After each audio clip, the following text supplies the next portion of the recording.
Welcome, everybody. I'm Ilaria Olimpico from Imagination and Presenza, and I'm very, very happy to welcome again Rana Salman and Esther Korani from Combatants for Peace. They are the two female co-directors of Combatants for Peace. Welcome. Rana and Esther will come to Italy, actually, on 15 on November. There is a very rich program that will be in Turin, Rome, Florence, and it would be really a great opportunity to know them and their work in Combatants for Peace. And we will have time to talk with them today, and then we will put the link of the program in Italy. And I want to ask you, actually, what is this Combatants for Peace? For the people that didn't see the other interview and don't know about Combatants for Peace. And actually, my question is, what is it, but also connected to your personal life? Rana, do you want to start? Sure. Thank you, Ilaria, for having us.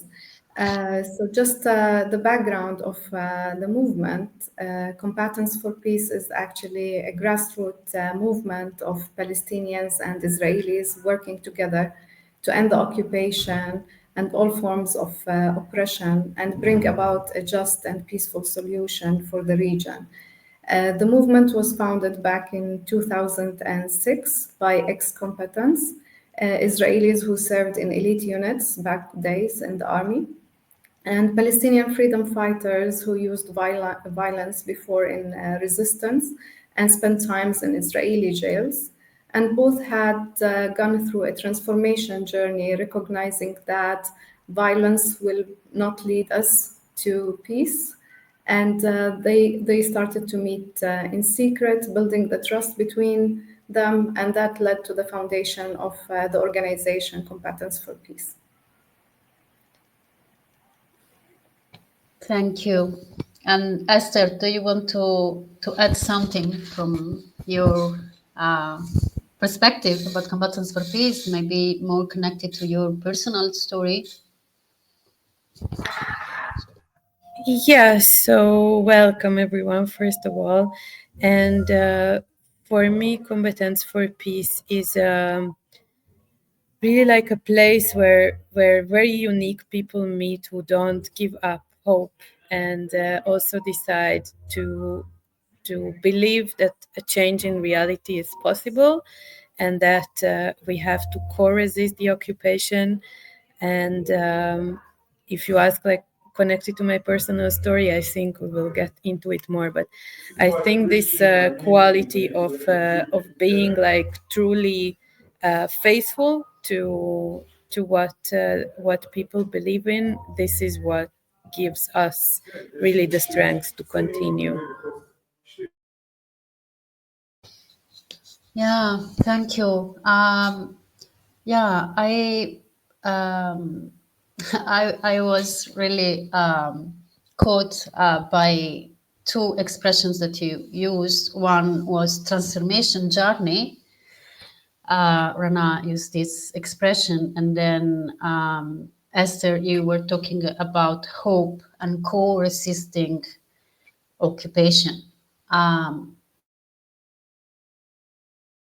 so peace is a transformation journey.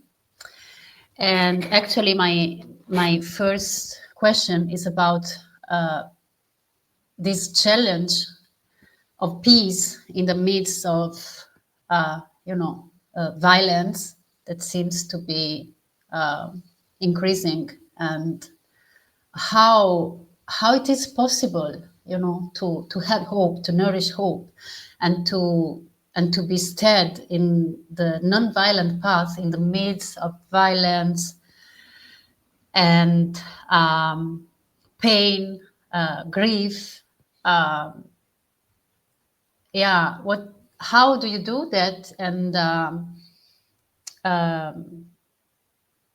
also, how do you explain how do you that to people that think that peace is a naive word, or in the worst case scenario, it's also a deceptive word or unrespectful word because of all it's going on now.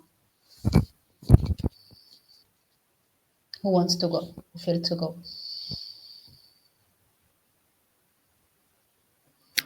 Okay, I will say something. So I think peace is, like we live in a reality where politicians and other powers make us believe that peace is an unnatural state of human being, and that we need to be like forever in fight, and that's what human nature is. And in a lot of ways it is true, because if we think of like where our ancestors came from, the jungle and survival and everything, but we also know that it's also peace is there as the human nature. And when the world was actually like proceeding to new towards new things and new inventions, it also happened through times of war, but then you always needed times of peace in order to like really make it better and really just have simple good life for people as much as possible. So I think we just don't have the right to give up on peace, especially when we live in times of war. We need to keep this imagination in our heads that peace is a possible way of living, and yeah, like it will happen eventually, and we are there in order to make it in a way that it's beneficial for both nations, both for Israelis and Palestinians, and not something that will exclude one or the other. Thank you. And Rana? Yeah, I also believe that peace is possible, even in the most worst wars that we have been experiencing for the last year. But I think for many times we stopped using the word peace, and we are talking now about collective liberation for both sides, Palestinians and Israelis. And that includes liberation from our fears and traumas from the other, because we have grown up with these narratives of the other as an enemy, not seeing the humanity in the other.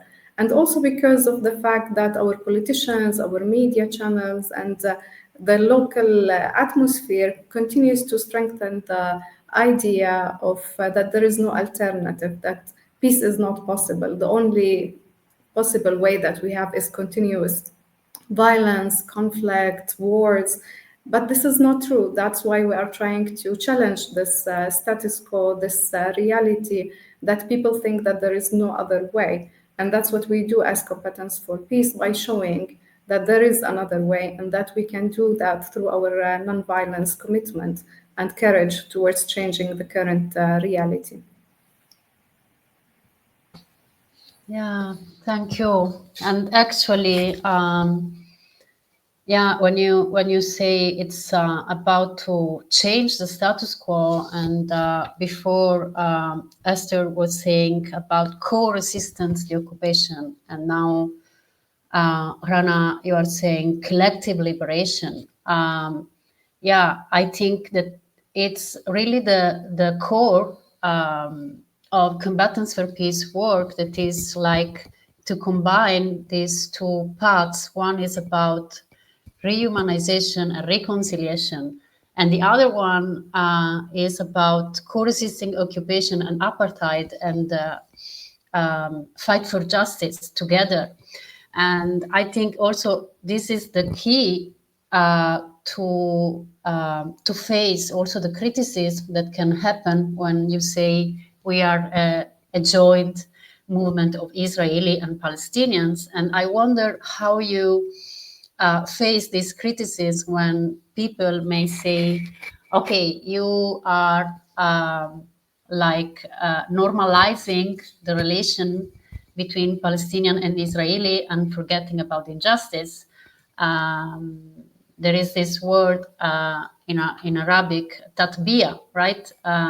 Or maybe on the other side, there is an accusation of treason, right?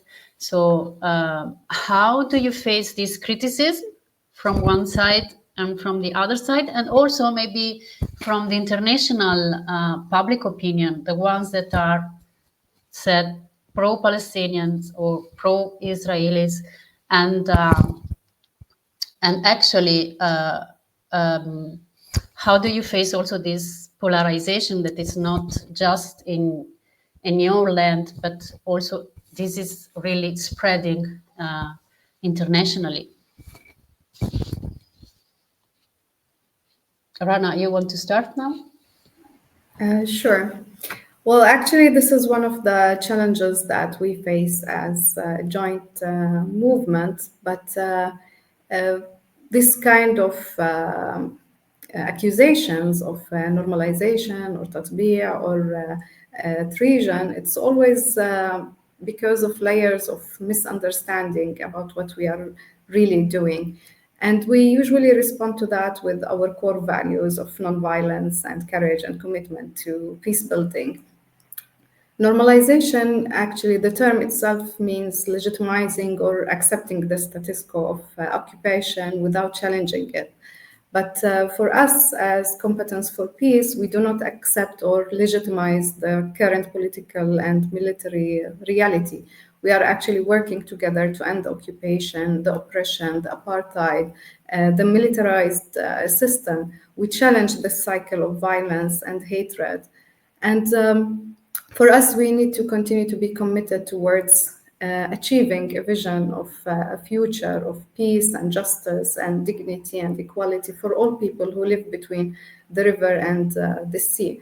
And we have seen how polarized the world has become because the conflict and the war that is happening here in the region does not only affect us, but we have seen how it also affected the whole world. And we have seen the rise of violence, anti-Semitism, Islamophobia.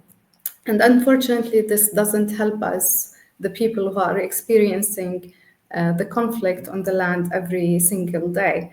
Being pro-Palestinian or pro-Israeli or posting things like I stand with this or that, it just doesn't help the cause, and it doesn't push forward for a political solution. People don't have to feel that they must choose a side, because in this way you're actually dehumanizing the other side. We ask people to be pro-humanity, pro-justice, and to actually work to the future of both sides, because Palestinians are not going anywhere and Israelis are not going anywhere. We just need to find a way to live together where everybody will be guaranteed with the equal rights, and human rights will be respected, and everybody will live in liberty and justice and equality. That's what we are aiming for. Thank you so much for these words, Esther. Yeah, I would only add that indeed a lot of times it is a very, very difficult conversation, and sometimes people are not even ready to have that conversation. So that they see what we are doing in all, like everywhere, also in Israel, also in Palestine, also abroad, and they are immediately very, very critical about it, and they assume that they know what they are for and what they are against. So we need to really find a way to get into their hearts more than into their minds, and initiate something that will change in their perception. And I think the tool that we started with, the personal stories of transformation, it is one of the very few tools that can do this change. It doesn't always work, but we see that sometimes these meetings with facing someone who was choosing the one side and was choosing a violent way of fighting for the truth of that one side, and then because of something that happened to them, they decided to co-resist the reality, it can actually make a change for people. Thank you for sharing this. And actually, I want to build on this and go ahead, talking a bit more about the tools, about the activities of Combatants for Peace. So, yes, Esther, you were starting to say about sharing personal stories of transformation. And my question now is, what about the activities of co-resisting? And in this year, that it was really, and it's still, unfortunately, a tough year. Um, uh, what did you do in the West Bank, or really uh, where did you do activities that are of co-resistance, injustice, and occupation?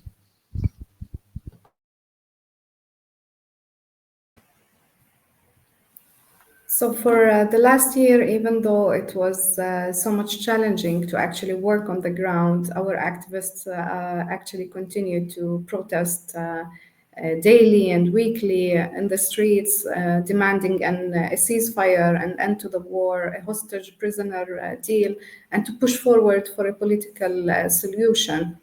We have been protesting non-violently, and we have also working in solidarity campaigns, providing protective presence, especially to Palestinian communities that are in Area C, especially in the Jordan Valley.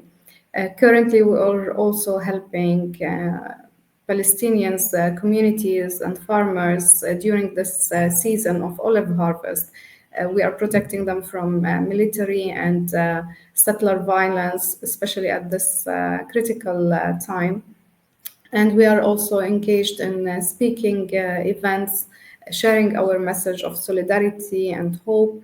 And we also do different educational programs, which is also a way to shift the narrative about the other through working with the young people, especially in Palestine and Israel, with people between the ages of 18 to 26. We have a program called Freedom School, in which we teach those young people about nonviolence and nonviolence communication, nonviolence resistance, different models around the world where nonviolence was actually successful, about social media, how to use that to make campaigns, how to share their personal stories and the power of their stories, and also like to meet with each other and engage in difficult conversations, even though, but also to work together on joint initiatives and become more as peace activists within the movement.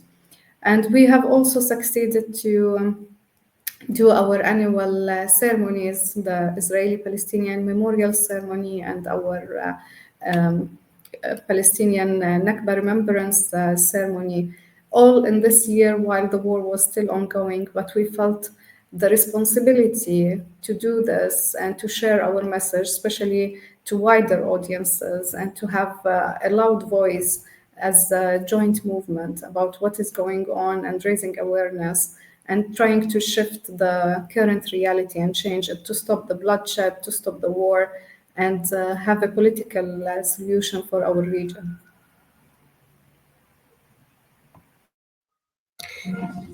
Yeah, and it's also very interesting to see that there are more people actually joining us. So it is like you would expect that there are people who leave actually, and it also happens that some people after the 7th of October or during the war that is unfortunately still ongoing since then, um, they decide that this is not their way. But we have a lot of people also in the youth programs, also as activists, also as people who are actually going on the ground doing solidarity work and risking even more their own lives, basically, or at least their safety. We have more than what we had before. And I would like also to know about the other grassroots movements in Israel Palestine, and how you connect with them. Maybe if you can refer also to the event Peace Camp that was in Tel Aviv on the 1st of July. And what about this tapestry of grassroots movements that are working for peace and for, yeah, transformation, I would say, and collective liberation? I like this expression.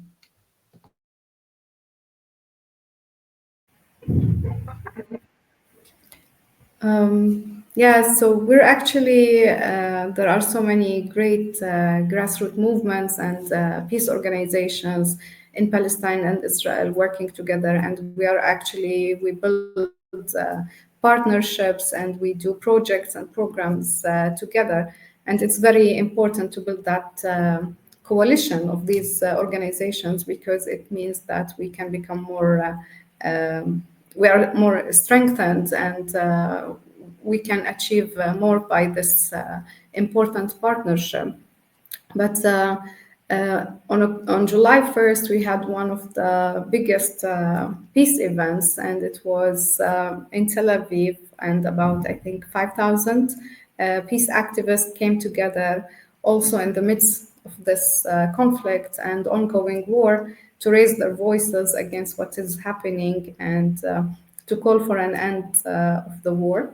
And that was very inspiring, very hopeful to see the big stage with so many peace activists who are all like minded. They call for the same thing, which was very needed at this time. And it also makes us feel that we are not alone in this, that we are a bigger peace camp, and we can achieve more through this.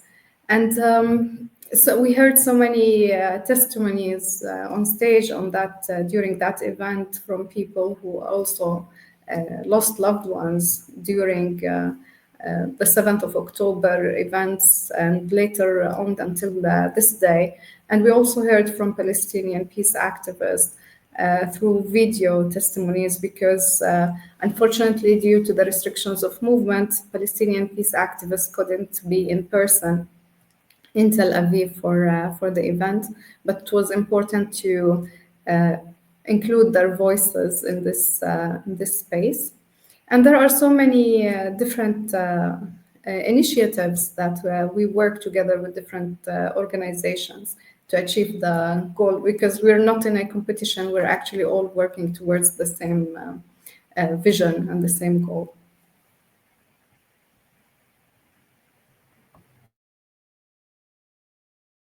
I see the camera is on me, so yeah. Even though Dana, you described it very, very nicely, and yeah, it's a good cooperation. I think it makes a lot of sense that there are groups like.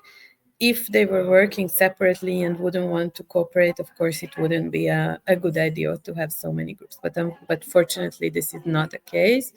And also, we like just very recently are thinking together with a lot of peace organizations to have a course for nonviolent communication, which is also one of the tools that we use as Combatants for Peace, and to spread this method and allow people who join recently to the movement, I mean peace movement in general, to learn and practice. So it's both like very active towards outside and towards bringing this message to the general public, and also it starts to be like a place where you can also recharge yourself, which is obviously very, very important in our work.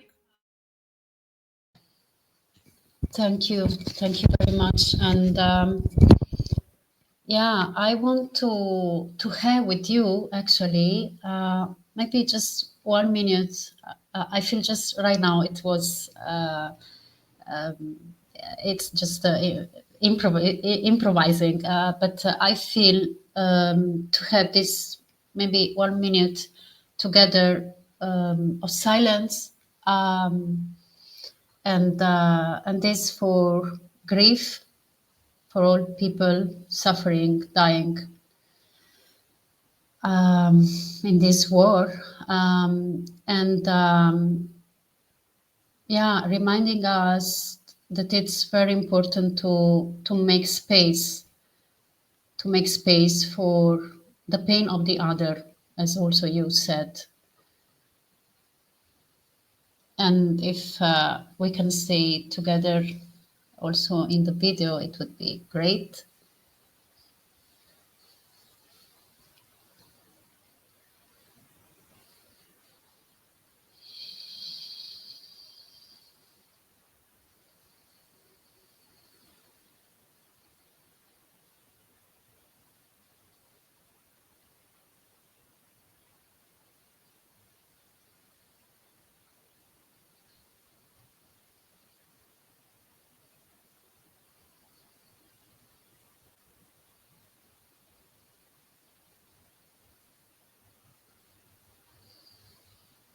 Yeah, thank you. It's important for me to remember that hope and acknowledgement of pain are together. And yeah, maybe from that space of acknowledgement of grief and pain, I wonder if you have a very short message to the international community. You know, before we were talking about polarization, and I appreciated a lot what Rana, what you were saying about to stay not with one side or another, but with justice, with pro-humanization, rehumanization. So if you have just few sentences, and just as you can talk to the international community, you know, and to have a message for all of us, actually, that goes beyond polarization. This is the invitation.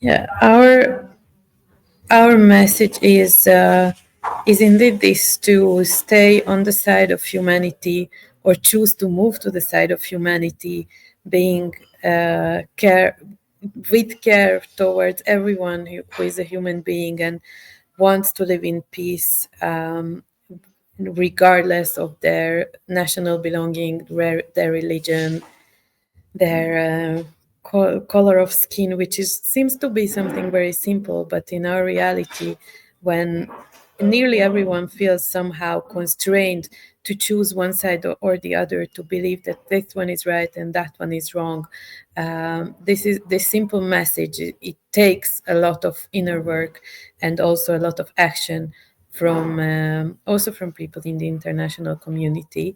And we want to let you know that we are there, embodying this message, working together, co-resisting the occupation, working together for peace. And whoever wants to join us, then we have ways to include people from the international community as well. I would just add that we have experienced that actually after October 7th, that we realized not only our staff and our activists that needed a safe space to come together, but also our supporters from the region and international supporters who also were looking for a place where they can come together and share their feelings of fear and hopes and just a safe space that we can all come together. And this is also needed. That's why we quickly organized different international Zoom meetings after October 7th to also include the international community in the process that we had as a joint movement. And we believe it's very necessary to continue these kind of talks and connections And we need the international community to amplify our voices because we are the ones who are experiencing this violence on a daily basis. And we are working together to change the current reality. And we know that the international community can play a big role in changing the situation here by also working on a political level, on a diplomatic level, amplifying our voices and signing petitions, organizing nonviolent protests, and sharing our messages, inviting our activists to speak to their communities. It is very necessary to hear voices from the region that are working towards changing the current reality of death and destruction and devastation and trauma. Thank you. This is really meaningful. Uh, and I'm very happy that you will come to Italy and to bring this message. Actually, you will travel a lot in few days and passing from the north to the south. You will go to my city, actually, Naples, where Esther went, right? So if you can shortly tell us about your program in Italy and to mention the cities and the dates, it would be great.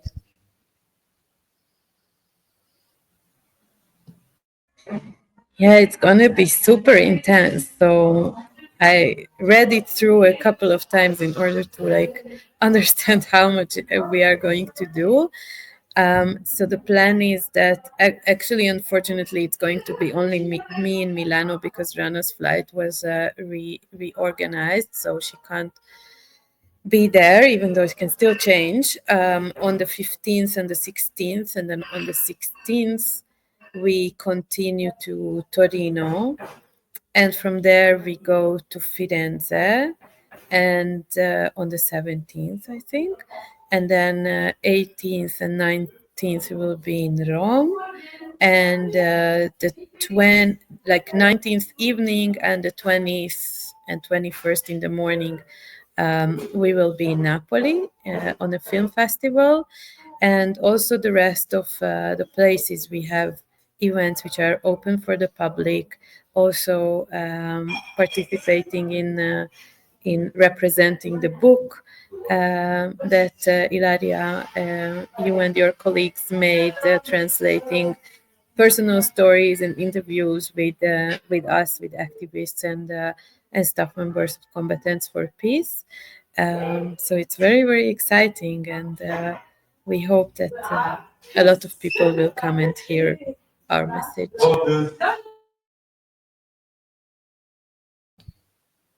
Rana, do you want to add something? No, it's just the dates that will be from the 15th to 20th of November. And the cities will be Milano, Torino, Firenze, Roma, Napoli. And it will be a very short trip with so many events. And we hope to see as many people as possible. And I think you will also share the program with the audience, and people are will be happy to meet everyone and have speaking engagements as well. So thank you for organizing this tour and amplifying our voices as well.